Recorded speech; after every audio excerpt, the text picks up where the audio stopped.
இப்போ பிரபல தொலைக்காட்சியில சரிகமபா சீசன் 5 போயிட்டுருக்கு ஜூனியர்ஸ்க்கு அப்படின்றது நம்ம எல்லாருக்குமே தெரியும். இதில் இப்போது கடந்த சீசன் திவினேஷ் அவர்கள் கலந்துக்கிட்டு ஓல்ட் இஸ் கோல்டு அப்படின்ற மாதிரி நிறைய பாடல்களை பாடி வின் பண்ணியிருந்தார். மக்களுக்கு அவர் பாடின விதமே ரொம்பவே பிடிச்சிருந்தது.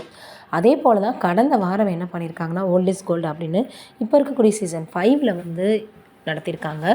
அதில் நிறைய பேர் எவ்வளவோ வந்து பார்த்திங்கன்னா ஒவ்வொரு கெட்டப்பாக ரோல் பண்ணியிருந்தாங்க.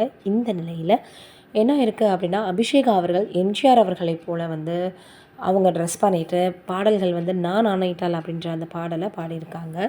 இது மிகப்பெரிய அளவில் எல்லோருக்குமே வந்து ரொம்ப அந்த காலத்துக்கே கொண்டு போயிடுச்சுன்னு சொல்லணும்.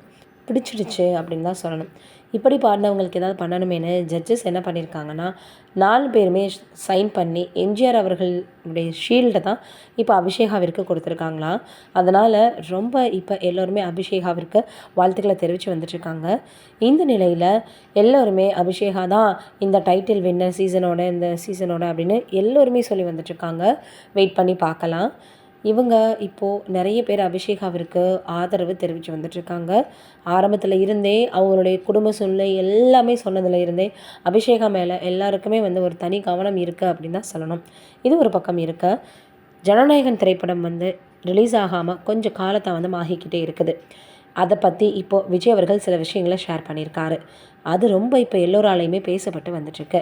என்ன சொல்லியிருக்காரு அப்படின்னா, நான் முதல்ல அரசியலுக்கு வரணும் அப்படின்னு நினச்சப்போவே நம்ம யாருக்கெல்லாம் கமிட்மெண்ட் கொடுத்துருக்கோமோ அவங்களுக்கெல்லாம் அந்த ஒர்க்கை முடிச்சுட்டு வரணும் அப்படின்னு நினச்சேன். இன்னொரு பக்கம் நான் வந்து எவ்வளவோ விஷயங்கள் பண்ணால் கூட நிச்சயமாக இந்த மாதிரியான பிரச்சனைகள்லாம் வரும் அப்படின்னு எதிர்பார்த்தது தான் அப்படின்னு இப்போ விஜய் அவர்கள் சொல்லியிருக்கிறது எல்லோருடைய கவனத்தையுமே ஈர்த்திருக்கு. ஜனநாயகன் திரைப்படம் கூடிய விரைவில் வரும், நாங்கள் அதற்காக தான் எல்லா முயற்சிகளையும் பண்ணிகிட்ருக்கோம் அப்படின்னு சொல்லியிருக்காரு.